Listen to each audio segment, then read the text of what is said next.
Welcome to day one of Mindful Living Week. Day one is focused on mind, and really excited to be here today with Joseph Goldstein. Welcome, Joseph. Thank you. So this is the first day of another exciting summit hosted by the Awake Network in partnership with Shamal Mountain Center. And there's going to be many amazing guests and teachers, but this is a great way to start here with Joseph Goldstein. I don't think Joseph needs any introduction to our audience, but really one of the pioneers in really the emergence of mindfulness altogether as a discipline and a way of working with our minds in our American and Western cultures. Very much at the very beginnings of Buddhist meditation showing up in the West in various forms. Joseph's been at it for more than 40 years. And I hear you're actually moving into semi-retirement, whatever that means, but I doubt you're going to fade into the distance anytime soon. I don't think the world would let you. Joseph is the author. His most recent book is Mindfulness, A Practical Guide to Awakening, which is quite a tome, really a profound and thorough manual to the practice of mindfulness, and the author of many other books, going all the way back to books like The Experience of Insight. So really happy to be here today with you, Joseph, and we're going to talk a bit about mindfulness and what it is. Sounds good. Okay. So to begin with, mindfulness is an idea and a word that's getting a lot of attention these days. It's been on the cover of Time magazine and really moving into the mainstream in big ways, and is mostly as a secular practice. But maybe it would be good to begin with just kind of define what mindfulness is, both as a human capacity and as a formal practice. Some time ago, I was sitting in the staff room at our meditation center, the Insight Meditation Society, and somebody asked me just that question: can you just define mindfulness in a few words? And I thought to myself that it's a bit like being asked to define love or art, because there's so many nuances to mindfulness that are not often recognized, as people are first learning about the practice. So, for example, a common response to that question, what is mindfulness? People might respond, well, it's learning to live in the moment. To be in the present moment, not to be so lost in thoughts of past, thoughts of future. And that's a start. We might say that's necessary, but not sufficient. Like, we do need to be in the present. But then I thought of how much enjoyment I get from watching different dogs play, particularly like black labs or golden retrievers, really friendly, active. They're real fun. So when I watch them, they really seem to be in the present. They are really engaged with what they're smelling or seeing or hearing. But when I look at them, they don't really seem to be that mindful. Mindful is not a word that I would ascribe. Of course, this is from the outside, and I don't really know, but it doesn't look like they're being mindful. I had a yellow lab for 16 years, so I can imagine what you're Yeah. So clearly, living in the present, we need to be in the present in order to be mindful, but it requires something else as well. And so, okay, if we explore it a little bit further, then we might think, well, it's living in the present, but with a certain observing power of mind where we know that we're knowing.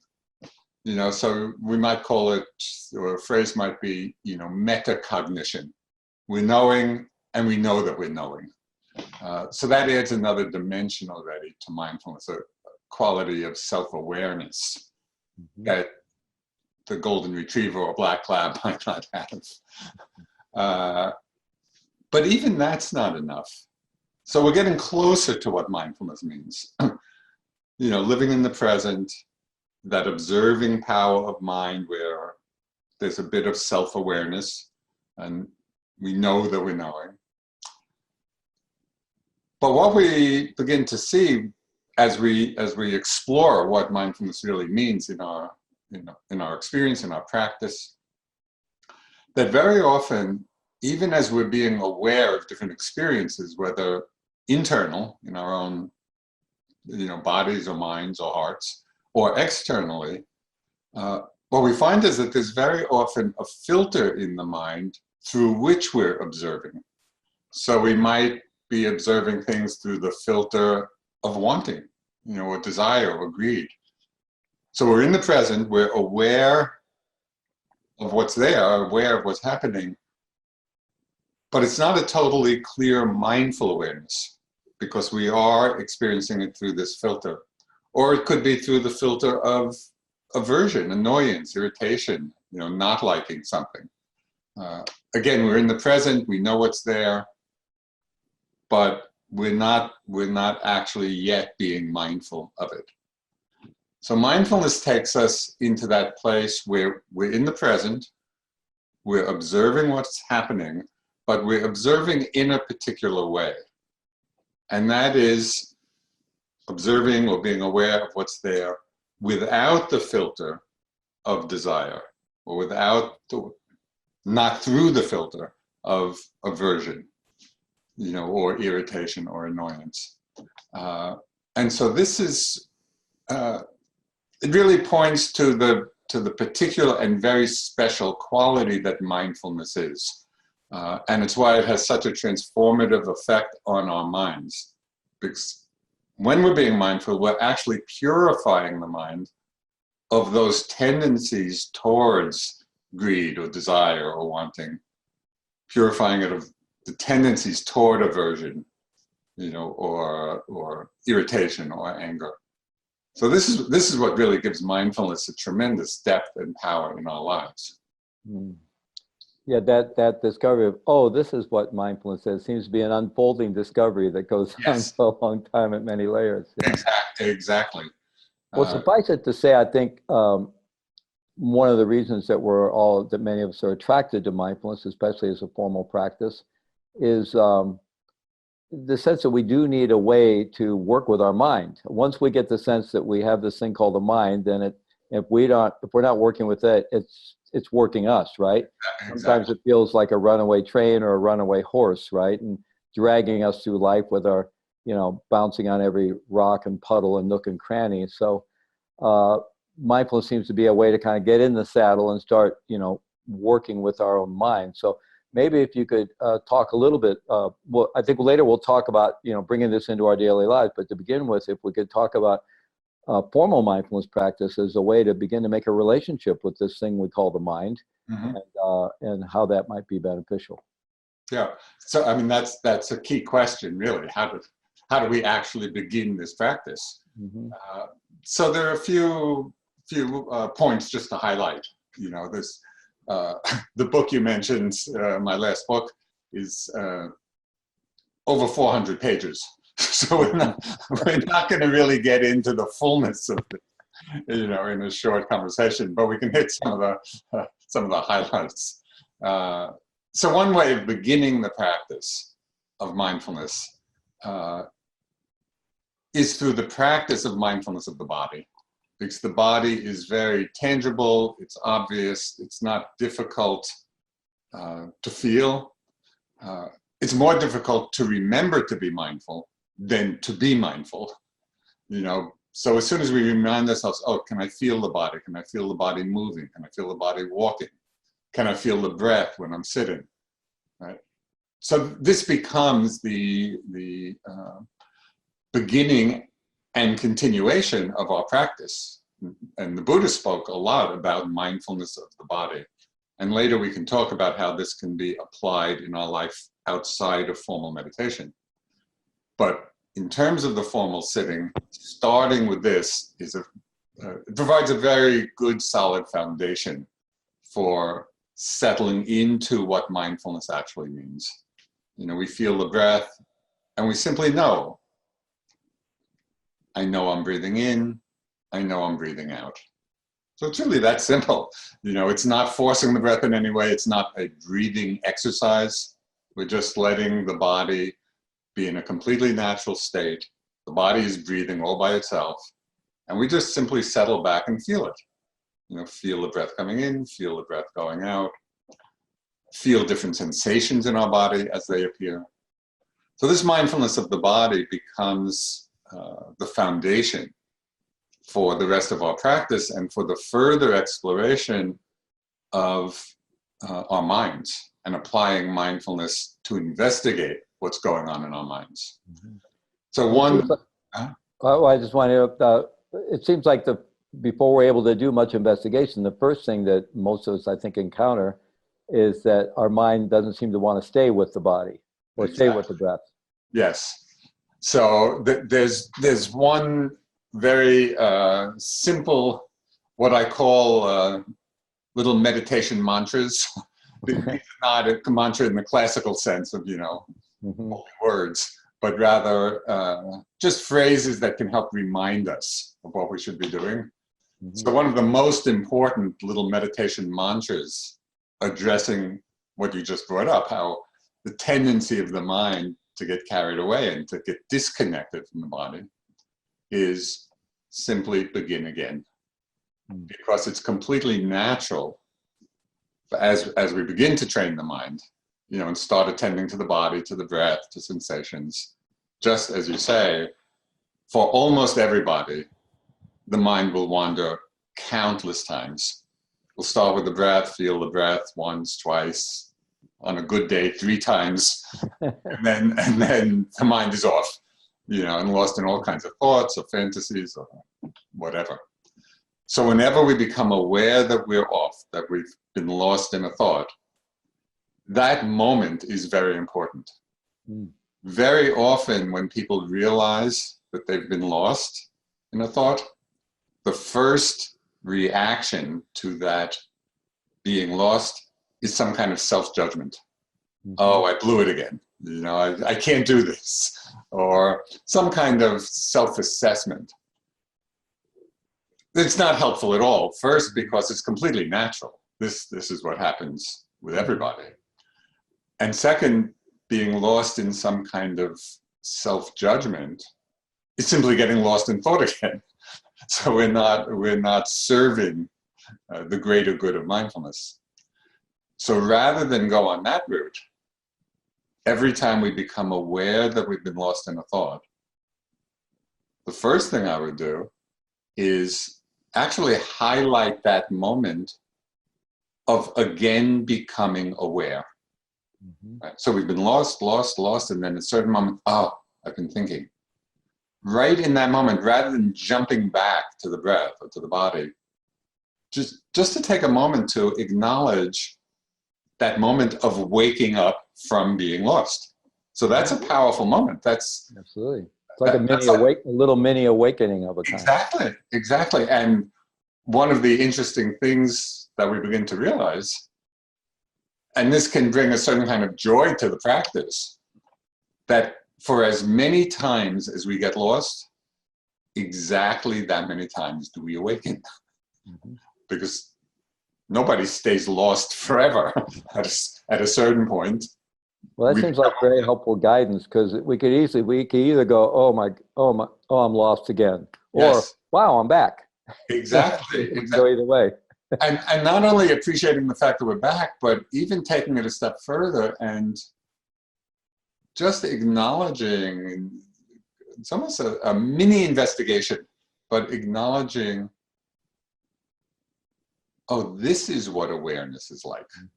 So we're really getting a taste, not theoretically, you know, we're getting a taste right in our own experience of what awareness or what mindfulness is. Yeah, which is no small thing. Exactly. What would you say, I think this may kind of starts going a little deeper, but what is it that's waking us up in that moment? Well, mostly I think it's a certain habit of mind or intention of mind that we've planted previously. And so, for example, when we start to sit, you know, start meditation, we have the intention to be mindful. okay, we forget it, many times and we get lost, but that intention is there as a seed. It has framed what it is that we're doing. So that acts as a reminder at certain times, and that comes to the surface at different times. Also, thoughts have their own life, and so a thought will come and maybe seduce us into being carried away by it. But all thoughts are finite in length, and actually not that very long. And so just by itself, the thought at a certain point will disappear and will lead us again into a more mindful state. The more we practice, we begin to remember to be mindful earlier and earlier. So instead of necessarily waiting until the thought is already gone, with practice, we begin to be reminded internally, maybe it's right in the middle of a thought. But sometimes when the mind is really clear, we can be mindful even as the thought is just arising. It's almost as if the mindfulness is just present and clear and waiting for whatever it is, receptive to whatever it is that arises. Wonderful. So we're able to work with this a little bit. We're able to keep coming back and have some whatever ability to kind of be with the body, be with the breath. Then, as you said, there's a process of beginning to investigate our experience. Yes, and I mentioned thoughts at first because it gives a very clear experience of the difference between being lost and being mindful. So it just becomes very clear. Because we all know what the experience is of being carried away by a thought and lost in it and not realizing that we're thinking. And then we all have that experience of the moment of waking up. And again, giving attention to that moment of wakefulness is really important. As we become clearer of what the difference is between real mindfulness and a kind of awareness that's operating through filters, when we become aware of that difference, that really helps us then as we begin to explore other mind experiences, like emotions and different feelings. There's a lot that's going on in our lives, and working with emotions is a powerful part of mindfulness practice, because it's part of what being alive, being a human is about. We do have these emotions. Some of them are pleasant and wholesome, and bring us happiness. But some emotions are what in kind of the Buddhist terminology are called the afflictive emotions. And basically, these are the emotions that cause suffering. And it might be of greed or lust or fear or envy or jealousy, or depression, or there are a lot of states of mind that do cause suffering for us in one way or another, but they are part of the human experience. So then the question is, how do we bring mindfulness to bear on this whole spectrum of emotion, from the very pleasant and uplifting to the ones that are real sources of suffering? And here it's really important to understand mindfulness as being with the experience without the wanting and aversion. Because emotions, as we all know, I mean, these can be very powerful experiences when we're caught up in a strong emotion. And it could be of joy or of love or of sadness or fear. It's a whole range. What's really important is to learn how to relate to them in a way that's freeing, rather than a way that's further entangling. So I'll give you an example of just how powerful this can be, just from my own experience. Over the years, especially earlier on in my practice, the afflictive emotion that was strongest and that kept coming back in a whole variety of ways was a feeling of fear. And it's unpleasant. So it's not, fear is not a pleasant emotion. But it would come up in all kinds of forms. And sometimes it was just primal. It wasn't really about anything in my immediate environment. Mm-hmm. But for some reason in my meditation practice, I was just tapping into some deep conditioning, and I had no idea where that came from, but it was manifesting in that way of just strong fear. And I would be trying to be mindful. I recognized it. I knew it was fear. But for the longest time, I was practicing being mindful of it so that it would go away. Mm. And I didn't realize for the longest time that that actually wasn't mindful. It was I was recognizing the fear, but recognition is different than mindfulness. Mm-hmm. Because I was recognizing it through the filter of aversion. I don't like this. Yeah. I want this to go away, and I'll be mindful so that you'll go away. And it actually doesn't work in the long run anyway. It doesn't work in the short run. It doesn't work, period. It doesn't work, period. Yeah. So at a certain point, this is after being with this for years, at different, not continually, of course, but at different times. At a certain point, my mind settled and something shifted. And the shift was expressed in kind of the thought, okay, if this is here for the rest of my life, it's okay. So it's okay became my new meditation mantra. Mm-hmm. And it reminded me it's okay to feel the fear. It is unpleasant, which normally triggers some kind of resistance. We don't like what's unpleasant. But mindfulness means that we're open to what's pleasant, we're open to what's unpleasant without that reactivity of mind. Mm-hmm. It was amazing. In that moment of genuine acceptance, this was really quite amazing. The whole knot of fear that I had been working with washed through because I was no longer feeding it by my resistance to it. Mm. That was a huge lesson. Mm. And it's in a way, it's counterintuitive. Mm-hmm. With things that are unpleasant, normally we think, oh, you push it away. Mm-hmm. And here we're doing just the opposite. We're saying, it's okay, let me feel it. And that's what created the space for it to flow in and out. Mm-hmm. And of course, fear, it's not that fear has stopped coming, but the relationship to it has dramatically changed. Mm.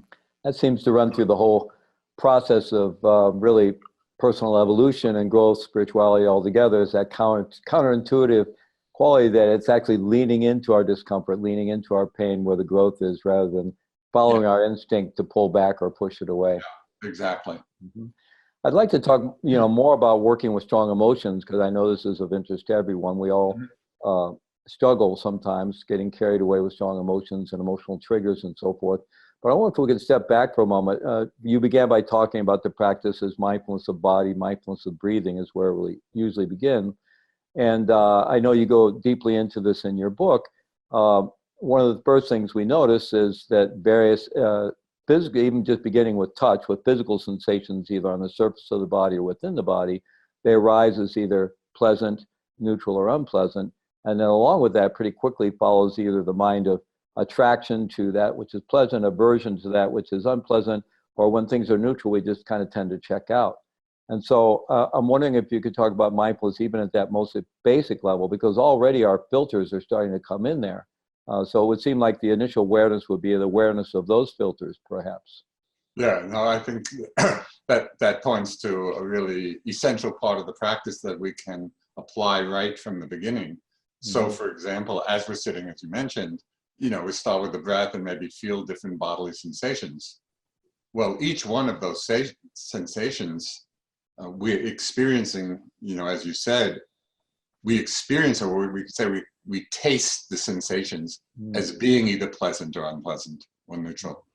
So as a way of using that field of experience for strengthening mindfulness, it can be really helpful to be mindful not only of the sensation itself, of pressure or tightness or tingling, whatever the sensation might be, but also to be mindful and acknowledge the feeling tone of that sensation. And so we might really focus, even just for a few moments, oh, pleasant, pleasant, unpleasant. So we're making the experience of pleasantness and unpleasantness the actual object of our mindfulness.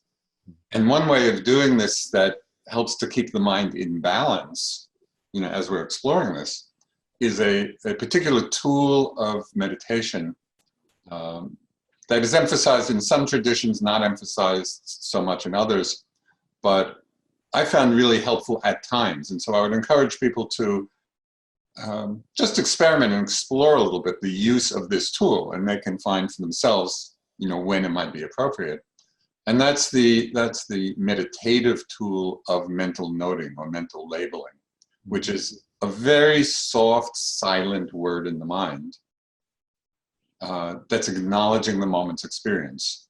So for example, with the breath, we might make a soft mental note: in, out, or rise, fall, if we're feeling the abdomen and the chest. If we feel a sensation of tightness, pressure, we hear a sound, hearing. So just that very soft, and it's like a whisper in the mind. It's like a silent word. Most of the attention should be on the direct experience, but this is just a support for being with the experience in a balanced way. And so then we could include these feeling tones using the mental note. So we're feeling a certain sensation and it's very obviously either pleasant or unpleasant. So we might just add a little note to that, including that in our practice. Oh, pleasant, pleasant, unpleasant. Now there's a subtlety to the use of the noting, which ties in directly to this whole idea of a filter and whether we're seeing things through a filter in the mind or not. And that is that the tone of the note in the mind often reveals to us a certain attitude we have about the experience that we weren't even aware of.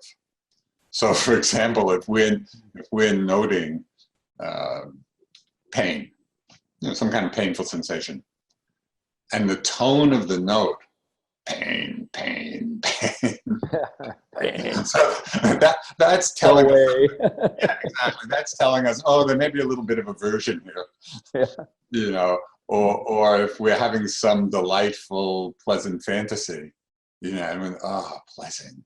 So that's showing us something. So we want to pay attention to the tone of the note in the mind.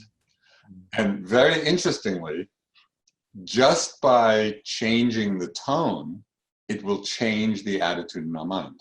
So we can go from an aversive tone, oh, pain, pain, to, oh, pain, pain, or discomfort. And as soon as the tone gets softer and more accepting, it's very interesting to observe how our mind has become softer and more accepting. Mm-hmm. So this particular tool of practice has many uses. It kind of connects us to what's present. It shows us the attitude in our mind, about the experience. And so I would just recommend people, even for short periods of time, for a few minutes, 5 minutes at a time, just to explore what it would be like to be noting the experience moment to moment with this very soft mental label. And that really helps us to be, especially with strong emotions, it helps us find that place of balance. Mm-hmm. So we could be noting, for example, anger. So anger feels like this. So it becomes more investigative rather than judgmental. Mm-hmm. Yeah, that's very helpful. And it points to that this, as you were saying, especially when we talk about the formal practice of mindfulness, giving a simplistic definition is kind of hard because there really is an art to it. Yes. And as our practice progresses or deepens a bit, it just becomes more and more subtle. Absolutely. To the subtlety of this, yeah. In the beginning, it may really just be a matter of bringing the mind back, doing those reps to develop a little bit of strength of focus. Yes, But as we yes. progress, it becomes more subtle in this way. Yeah, yeah. Perhaps we could And talk it a gets little. very interesting. Oh, go ahead. It, I'm sorry. it just gets very interesting. It's like, Yeah. Mm-hmm. and you know, when I think back over all these years of my practice, more than 50 years now, of from when I first connected with meditation, I think the thing that has motivated me the most over all these years is simply interest. Mm-hmm. Because as we explore our minds, it's like everything we do is a manifestation. And when I say mind, I really mean heart mind. You know, Mm-hmm. it's one thing. Yeah. We've tended to make it two, but it's really one. Right. Uh, it's just fascinating to Mm-hmm. see how Well, it's you're, all working.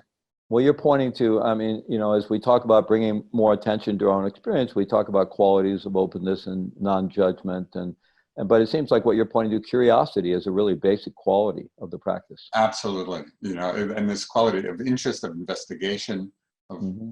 so for example, when we're in a situation of suffering in our lives, you know, when there's something going on, either within us or interpersonally, uh, very often we're just caught up in the suffering and Mm-hmm. sometimes just flailing about in the midst of it all, not quite sure, you know, what to do. Uh, Over the years, what I've really been practicing and, you know, slowly developing is this quality of interest in the suffering.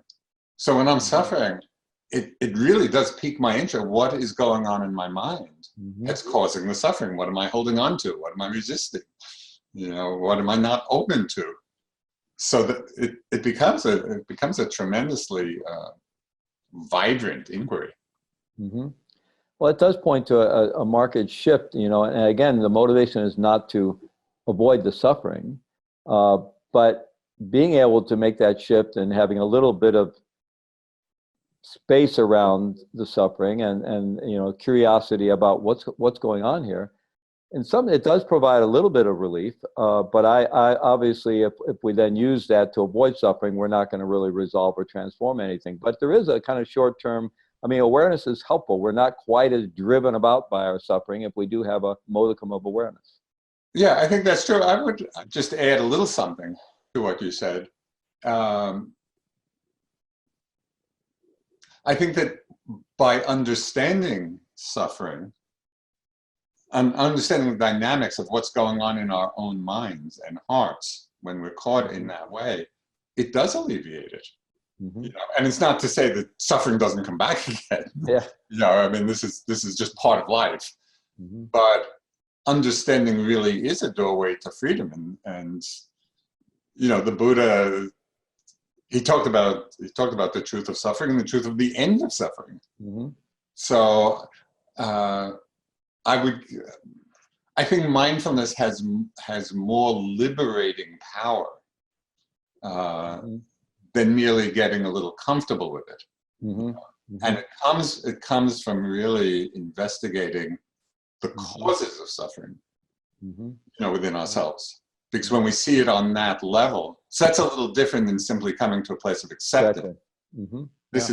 This is going deeper and investigating. Mm-hmm. And in that we can begin to let go of the causes of the suffering, at least in that situation. Yeah, I think when we investigate things, we very often see that there's a certain mental perspective or thought pattern Yes. that is really at the root of why we're suffering around a particular situation. Exactly. Yeah. Exactly. Well, Also, maybe it would be helpful to leap a little bit into kind of where the rubber meets the road in the midst of our daily life. And I'm involved with a lot of online courses and live courses all the time, and especially on the online course, people in the forums and stuff, they get really, really honest. Something about that forum, people are willing, maybe have the space to be very self-revealing in ways that often doesn't happen in live retreats. And what I just commonly hear, even when once maybe been practicing for a number of years, but still just it feels somewhat defeated when they just get hooked again and again in the midst of their daily life by some emotional trigger, a strong emotion, and just well, maybe one day if I practice years and years, it won't happen anymore. But I think there's there can be, maybe there's a more proactive investigation of how we bring this practice moment to moment into our lives. And both, obviously it's easier to deal with the, to practice when we're a little calmer and we're dealing with the small vicissitudes of life, but nonetheless, how can we begin to really bring it to bear on the things that we all most struggle with? Mm-hmm. This is a key question. Yeah, I mean, so we take it from mindfulness and meditation being some precious activity which we do, for some small part of the day, to embodying it, as we're going through the day and living our lives. So there are two things that come to mind just now. Of course,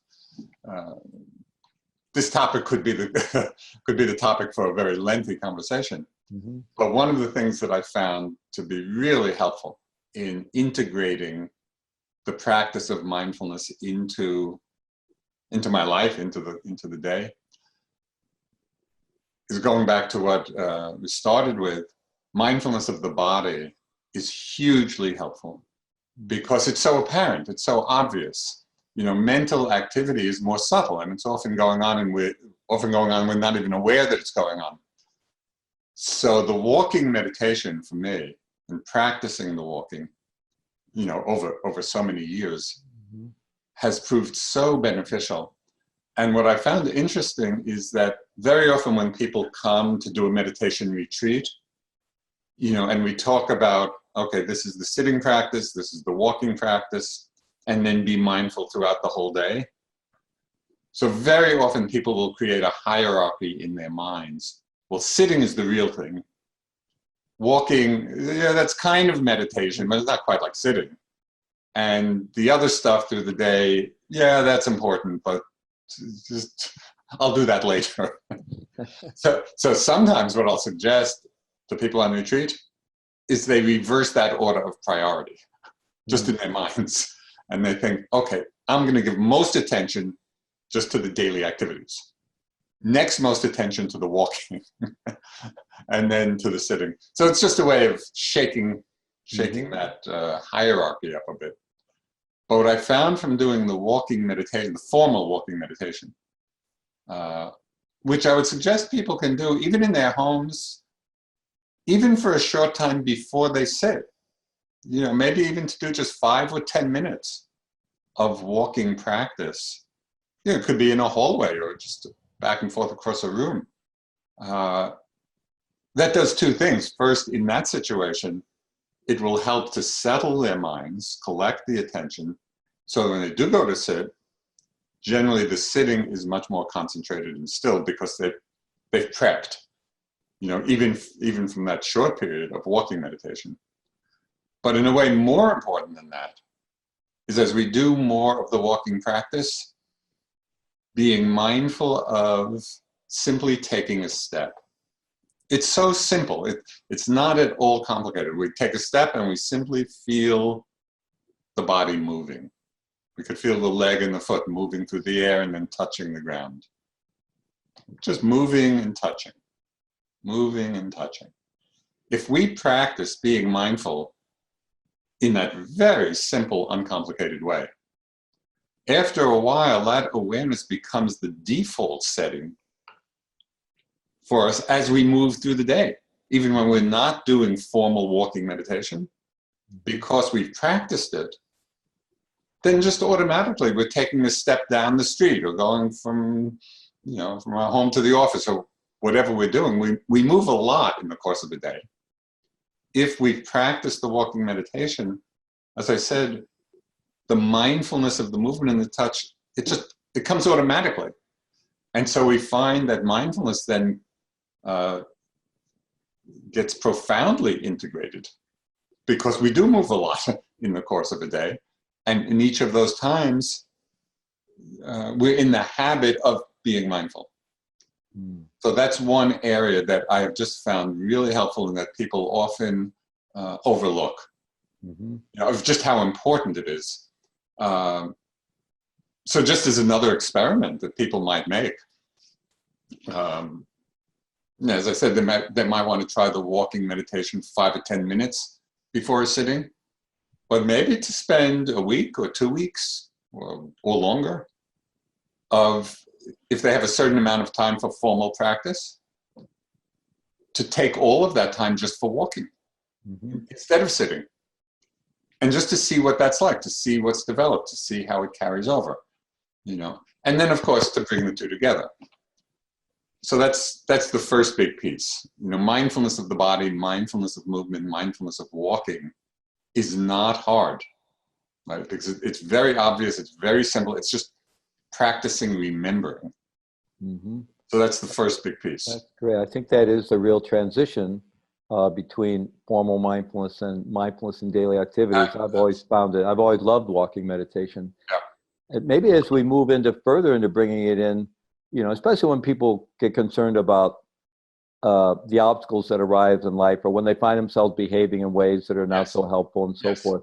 There seems to be two aspects. That one is through practice, you know, overall healthy living combined with mindfulness practice, becoming more resilient and so somewhat less triggerable. I mean, we all know if we haven't slept well and we're drinking too much caffeine and we're not having a good diet, plus we're not practicing, we're going to be more irritable and more triggerable, right? And the opposite is true. So one is, you know, being more resilient. And then the other would be actually being able to work with those triggers in the moment that they arise. Yes. So this is the next big piece. And this is something that I have found incredibly interesting. Even after all these years, I'm still fascinated by it. And that is the relationship of thought and emotion. Because it just is so striking to me. And there are endless examples of this, you know, but I just had a recent, very, very clear example of it. So I could be sitting, meditating, minding my own business, just, you know, feeling my breath, nobody's around, and then a thought can come into the mind, maybe of something that happened, you know, either recently or even some time in the past. If I'm not mindful, really mindful in that moment of that thought, I have noticed how so many times that thought, especially if it was about some difficult situation, how that thought can trigger an emotional reaction in a moment. The situation is not happening. I'm just sitting comfortably in my house, not being bothered by anybody. The thought, the unnoticed thought, is all that it takes to trigger quite a strong emotional response. So sometimes I watch this and I think, what just happened? You know, and so that really piques my interest, both in the investigation of the nature of thought and also the nature of emotion. You know, and so when we begin to investigate the nature of thought, this gets fascinating. Most people, when you say investigate your thoughts, they will most naturally think of, okay, well, what is the thought saying? You know, they'll be investigating the content of the thought. Oh, planning or judging or fantasizing or whatever. But the question I'm asking now is not about the content of the thought. It's about the very nature of thought itself as a phenomenon. Right? So when we're thinking, very interesting to ask, just hold the question in the mind, especially when there are a lot of thoughts, just to hold the question in the mind, what is a thought? And when we look carefully at it, it's so amazing because we see that a thought is little more than nothing. It's just this tiny little energy blip in the mind. Very quick, very fleeting. If we can really see that clearly, the essentially empty nature of thought, insubstantial nature, and we see it really clearly, then even after we've been triggered by thoughts because we weren't very mindful in that moment, when we become aware of having been triggered, if there's enough awareness and mindfulness, we can go back and reflect Okay, well, what was the trigger? Oh, it's just a thought. Oh, this thought, this thought is little more than nothing, you know. And so uh, we reestablish a kind of equanimity with regard to the thought happening, and find that it doesn't have to trigger, you know, some big emotional response if we understand it in that way. Uh, so I love watching this. I love watching my mind do all this stuff. It's like this endlessly fascinating show. Mm-hmm. And the question is, can we understand it?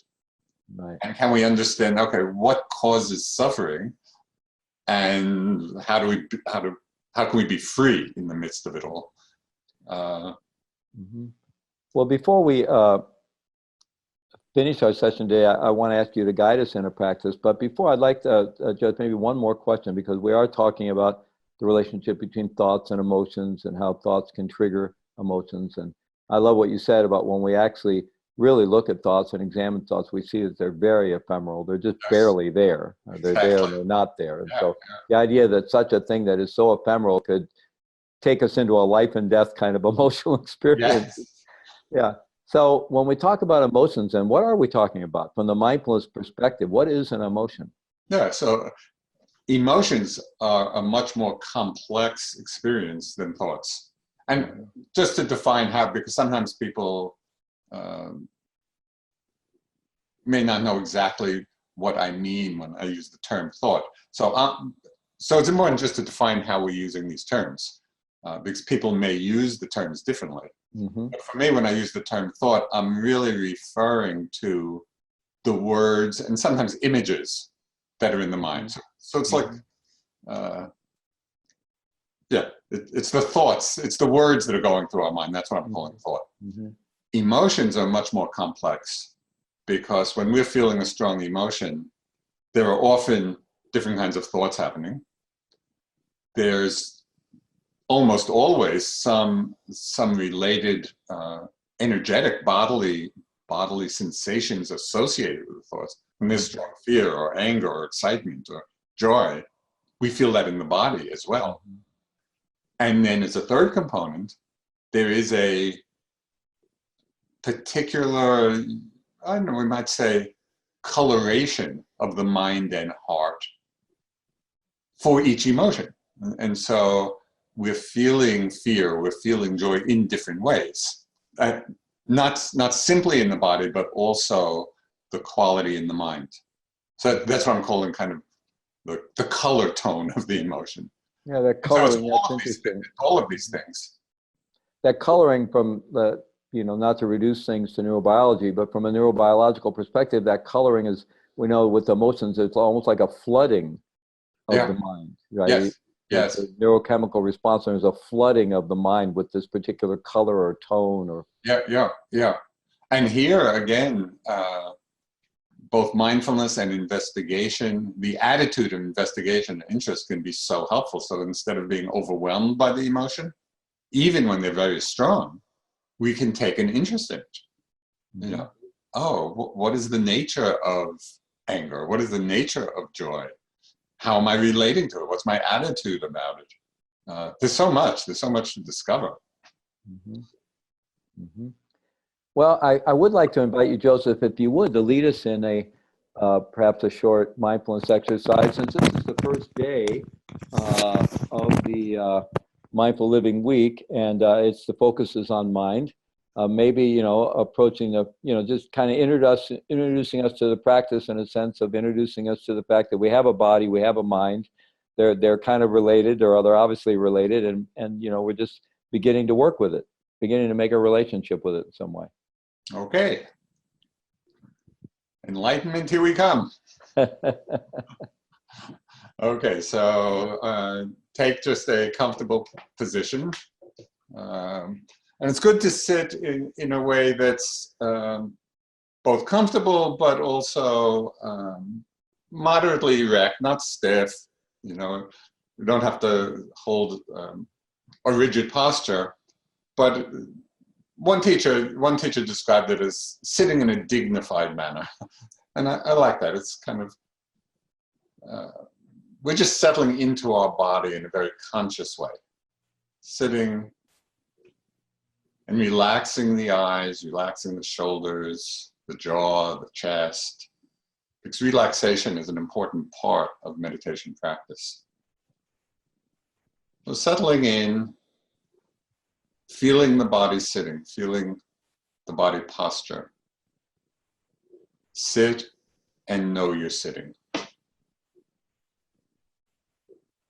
That is the very simplest of all meditation instructions. Sit and know you're sitting.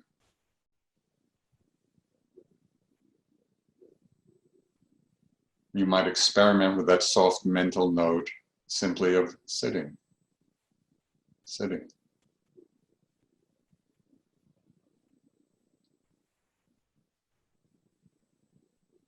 And as you become aware of yourself sitting, the body posture, become aware of what experiences arise within that sitting posture.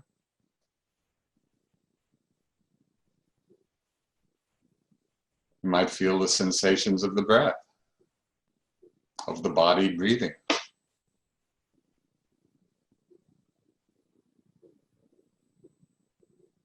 Letting the breath be completely natural, coming and going in its own rhythm. Sometimes fast, sometimes slow. As you breathe in, know you're breathing in. As you breathe out, know you're breathing out. Just keeping it very simple.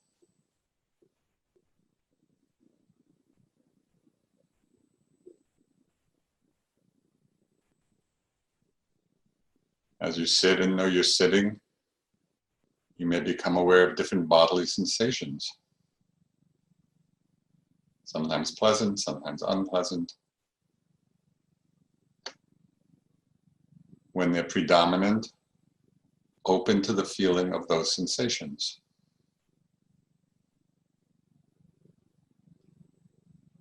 And notice how they change as you become aware of them.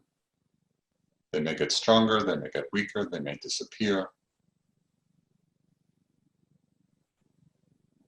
Sit and know you're sitting.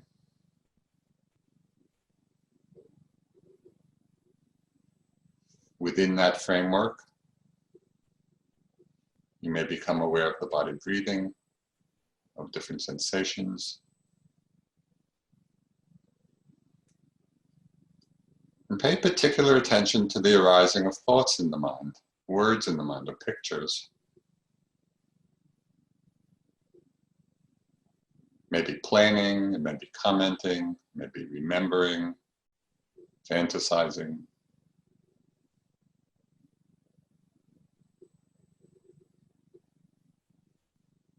Whenever you become aware that the mind is thinking, highlight that moment of awareness.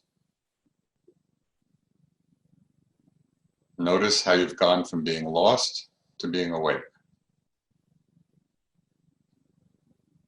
And notice what happens to the thought.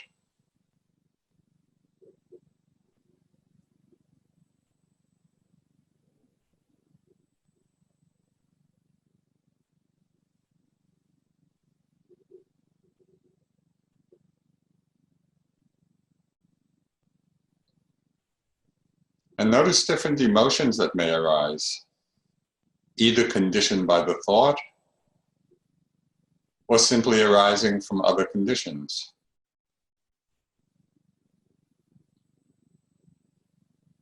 Is the mind bored? Is it interested? Is it calm? Is it sleepy?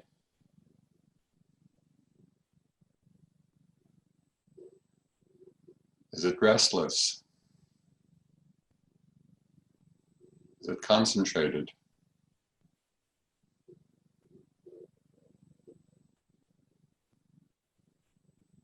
Staying grounded in the awareness of the body sitting,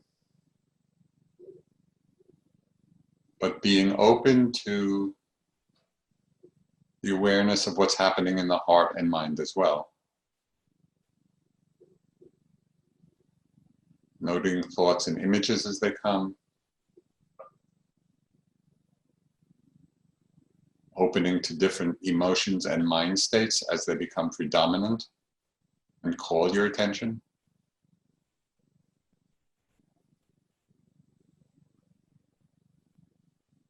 Then again, returning to the awareness of the body. Sit and know you're sitting.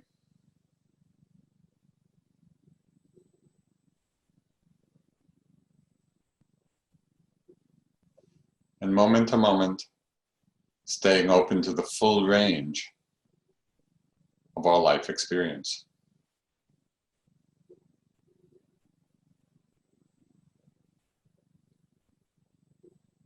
When you feel ready, you can slowly open your eyes, become aware of seeing, reconnecting with the world around you.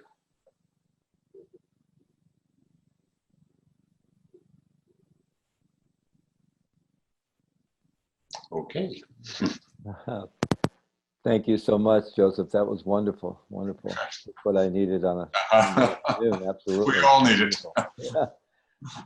Well, I think we covered quite a bit of ground Good. conversation, and hopefully this will get the week of mindfulness off to a good start.